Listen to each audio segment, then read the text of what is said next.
बच्चों, इस वीडियो में हम चीनी यात्री हेनसांग का भारत विवरण पढ़ेंगे। हेनसांग का भारत विवरण। हेनसांग चीनी बौद्ध यात्री था जो हर्ष के समय भारत आया, बौद्ध स्थलों के दर्शन किए, बौद्ध ग्रंथों के अध्ययन के लिए वो उद्देश्य से ही भारत आया था। उसने भारत के संबंध में अनेक विवरण दिए हैं। सबसे पहले उसने भारत की जो सामाजिक स्थिति है उसके बारे में क्या बताया वो देखिए। तत्कालीन समाज जो है वो उस समाज में ब्राह्मण, क्षत्रिय, वैश्य व शूद्र वर्णों में बटा हुआ था। तो समाज ब्राह्मणों में, क्षत्रिय में, वैश्य में और शूद्र वर्णों में बटा हुआ था। उसने बताया ऐसा। प्रथम 3 वर्ण जो थे, ब्राह्मण, क्षत्रिय और वैश्य, ये समृद्ध थे। वे स्वच्छता, रहन सहन पर ज़्यादा ध्यान देते थे।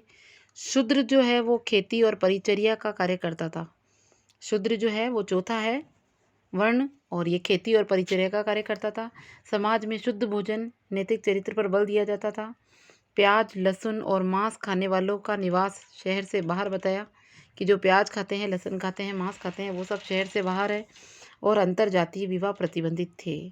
ठीक है, ये उसने सामाजिक स्थिति बताई भारत की। फिर आर्थिक पक्ष के बारे में क्या बताया। भूमि उस समय उर्वरा थी, लोग समृद्धिशाली थे। सोने और चांदी के सिक्कों, सामान्यतः कौड़ियों का मुद्रा के रूप में प्रचलन था। कौड़ियाँ दी जाती थी, सोने चांदी के सिक्के दिए जाते थे। वस्त्र उद्योग उन्नत व्यवस्था में था। समाज में श्रेणी व्यवस्था प्रचलित थी।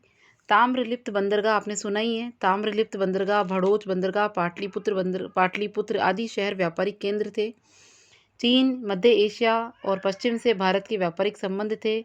कपड़े, मसाले, निर्यात, घोड़े, सोना, चांदी आयात की वस्तुएं प्रमुख थी और कृषि पर जो है टैक्स जो है वो 1/6 भाग होता था। तो कृषि कर उपज का 1/6 भाग जो है वो राजा को दिया जाता था। छठा भाग, ठीक है। फिर धार्मिक जीवन, ज्ञान की खोज धार्मिक जीवन का प्रमुख लक्ष्य था। भारत में ब्राह्मण धर्म का प्रभाव था। जैन और बौद्ध धर्म भी प्रचलित थे। राजा प्रजा दोनों में ही धर्म सहिष्णु थी। बौद्धों में महायान प्रभावी था। सभी धर्मों में मूर्ति पूजा थी। ब्राह्मण धर्म में ज्ञान, यज्ञ और गाय आदरणीय थी। फिर राजनीतिक जीवन देखिए। शासन पद्धति हितकारी सिद्धांतों पर आधारित थी। राज्य की आय राजकार्य चलाने, वेतन, पुरस्कार, दान आदि खर्च करने में होती थी।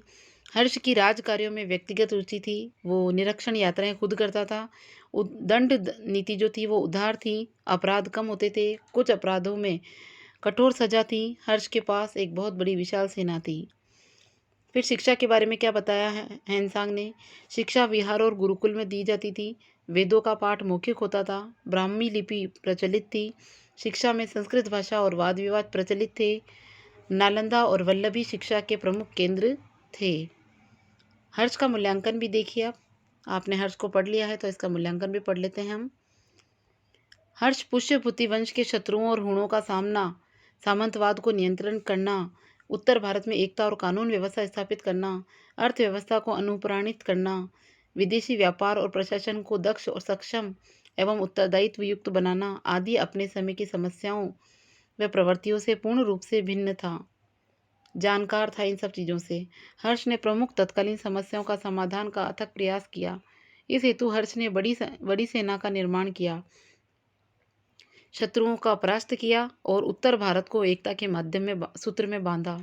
कन्नौज और प्रयाग में धर्म सभाओं के माध्यम से सामाजिक एकता व सहिष्णुता को प्रोत्साहन दिया तथा दान के माध्यम से जन कल्याण का कार्य किया। धन का पुनर्वितरण किया, बांटा। चीन आदि देशों में प्रतिनिधि मंडल भेजकर उसने अर्थव्यवस्था और सांस्कृतिक संबंधों को सुदृढ़ किया। हर्ष साहित्य व विद्या का महान संरक्षक था।